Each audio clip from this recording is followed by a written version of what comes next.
How to create a new document? Go file, new. New what? New document. Okay. I want this to be how big? 24 by 30. 24 by 36. So I'm going to type in. I can pick here if I want to be landscape or whatever. And type in 24 IN. Tab. That's made 24 inches, which is 144 pixels.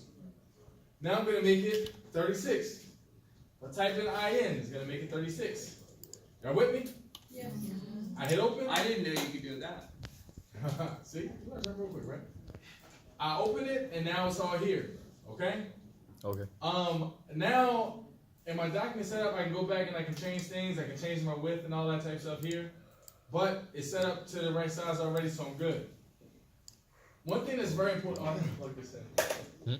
One of the best benefits of InDesign, if you're going to use InDesign, use it to its benefit. And I'm going to get on Ryan because he was using it, but the exact opposite of the way that it's most beneficial, okay? InDesign is an organizational presentation file. It organizes all of your images from many different sources. I got my plans, I got my sections, I got my elevations. You worked on those in all these different programs. InDesign is great in that it can let you keep working on those programs and link them here. And whenever you change and update those, it'll update here. This is where you all put it together for the final graph, okay? So you can do all your text here. I hate text boxes in InDesign, honestly. You gotta do a box. You gotta do a box or whatever. You can do this in Illustrator too. Maybe y'all might want to do this in Illustrator. I'll show you how to do this in Illustrator as well. But your text is right here. The other good thing is I have all my links. I can keep track of all my links, and I can add new pages. If I say duplicate spread, now I got two of them. I duplicate the spread again. I got two of them next to each other. It always gives you a cover, and then it gives you the two sides. This is great for booklets and magazines because I can create a master file with text and numbers on the side, and then each one will have that master applied to it. But individual boards, you can still use InDesign. I personally use it in Illustrator, but you can do a lot of the same stuff. The place tool works the same in both, so I'm going to show you how that works. These are Ryan's files I'm about to pull up on Cameron's. There's one that says tower files, and then those are the. So tower files here. That's like. So look, let's just look at this and say these are all the different drawings you have to create in your process of coming up with a design presentation. This actually makes sense. You see all these different files that a person had to come up with? Okay? This is the elevation one, whatever, right? That's from old design, whatever, all these different elevations and stuff. The beauty of this is I can take this PDF and I can place it, or I can take the Illustrator file and I can place it. If you're working if whatever file type you're working in that is like already done, complete, now I can print it at this level, that's generally the thing that you want to use to place in InDesign or Illustrator. A lot of times people will be working as a... Clarify what you mean. Alright, I'll give you an example. So I'm going to open up your elevation. Is this your latest or no? Yeah, that's the current one. Alright. So you guys need to work in SketchUp first. To get to this point in Illustrator, it had to go through at least two software before this. You understand that, right? Before I had to go through SketchUp to model it, and then he exported it as a DWG into AutoCAD, right? To draw whatever lines or whatever he had to do, and then he put it in Illustrator to then play with the line weights. In Illustrator, I get all my line weights right and everything. Now, this part outside this crop boundary doesn't matter. You won't see it. So he says, all right, I got this to a point where it's ready for print and presentation, right? Mm-hmm. So all he has to do is say, all right, I'm going to file, place, and I'm going to go to that flash drive, wherever it is. Where is it? That's a lot of it. All right, and I'm going to take, I think it was in here, I'm going to tower files, elevation front.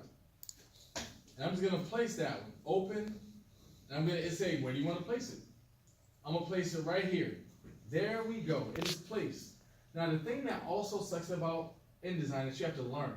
It's good in that it can help you, but it's frustrating in that it's not as intuitive. If I want to move this, I can click and move it. If I want to make this larger, if I do that, it didn't get larger. You see that? Mm-hmm. This makes the extent of it larger, which sucks. It's not making it larger. It's making the extents of it larger.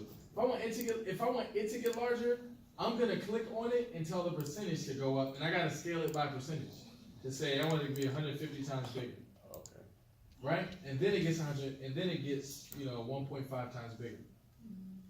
If I want to actually, if I do this, what this does is, let's say like I double click. This is like my pane window where I can just edit this image and nothing else. I can do this and I can make it bigger, and it'll crop it wherever that blue line is. This is my crop window. The blue line is a crop window. This little red one, or brownish red one, that's my actual image window.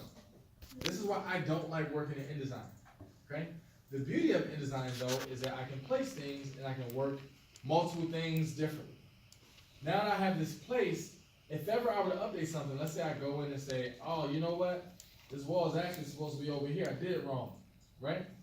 Or I want to change this line weight to be super thick. That's the right way to do it. That's right. That's what it actually looks like. And mind you, a low pet peeve of mine, when y'all select these lines and work with them, under strokes in Illustrator, under strokes, where is it? Why is it not showing up? Someone deleted it off the joint. I want you all to change your actual, I had to say show options. Your caps to projecting cap and corner caps. And what that does, it made that not a rounded one, but straight. Y'all see that? Little pet peeve of mine. All right, but even still, Can you just select all and do you gotta select and do it all in one time, one fell swoop. Yes. So I'm just doing with all of them right now. Projecting caps and corner caps. Now everything has a corner and hard lines, harder lines, and not those soft, rounded edges. Sometimes you want that and it defaults to that, but that's not architectural drawing standards. All right. So anyway, I say file save. That's how I want it. And right when I go back to InDesign, you see this little yellow warning sign? It says warning, there's something new about it. If I click on this and go to links, all I gotta do is say update link, and then update it. You see that? Ooh. Now, this is why I'm telling you, put everything in right now. Don't change the names of them. Final side view, final front view, put everything in that can look ugly, right?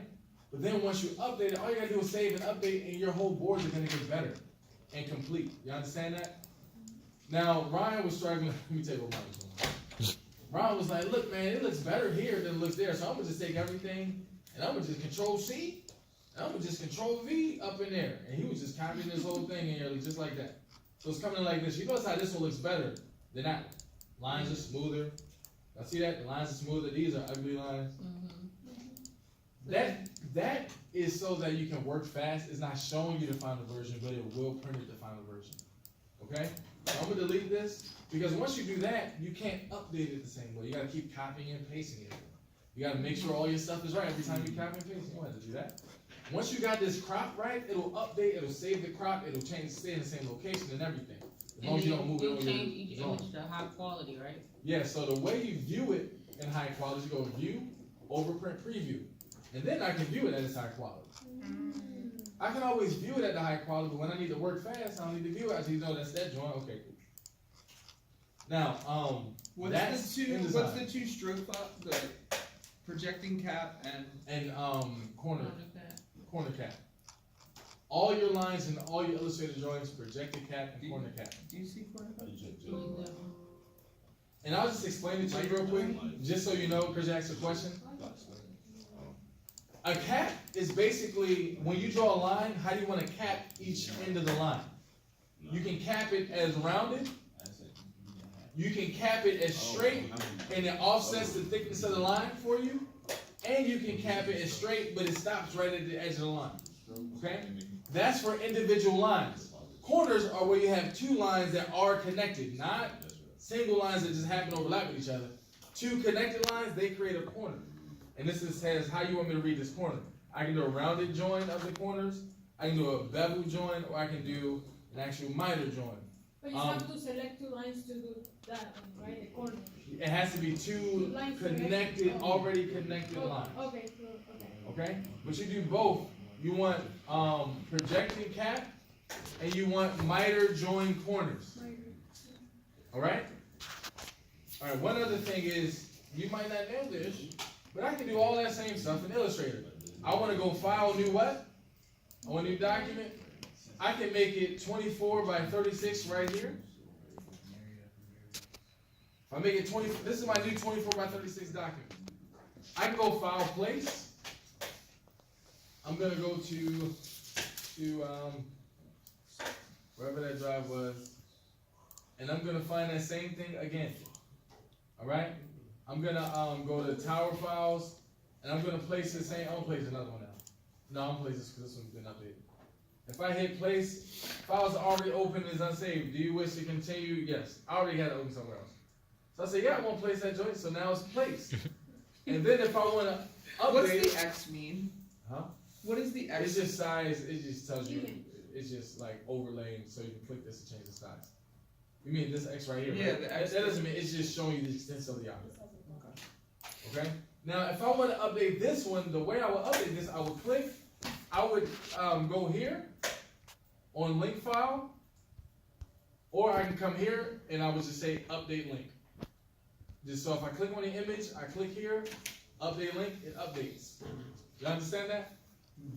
Now I have to save it in the original editing file in order for the update. But you can link, the things you can link into both InDesign and Illustrator. I can link an Illustrator file directly into an Illustrator file. I can link a Photoshop file directly into my Illustrator or InDesign file. Which means I can be working directly with my Photoshop images.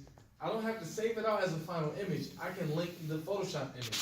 So while I'm updating things in Photoshop, Is this how? once I save, it'll update there. Yes. Is this how it's done in like a firm? Or Yes. This is the professional way to do it. This is how you should be doing it going forward. This is why I tell you, if this is your board, you can just do a crude layout, place all your stuff, right? Place all your things here, you know, bam, bam, bam, got it all there. And it can be the crude or dirty or not unresolved version of it, but now you still get a general sense of what's gonna go where, right? And then so as you're thinking through it and working through it, it'll still look nice, it'll still like be well laid out. And then you can start adding text. Now I work in Illustrator because once I add text, oh my goodness, I can just add text how I want. It's so much easier in Illustrator. So I like Illustrator better, and I don't like that whole double click in to change the image versus the crop. Like, I don't need that. I don't, you know, you can crop stuff here as well. I can just mask it. I can just say, all right, I want to mask it, just do that. And it's all the same thing, okay? And then if I want to update that, I double click, go inside the mask, and then I go to update my list, okay? Any questions? Any questions? Did that help you? Huh? Yes. Yes? All right. I told you 10 minutes and that'll help you. How long did that take? 13 minutes. 13? 13. Yep. All right, so now I'm done. Now let's see. Oh, let's get this in the video.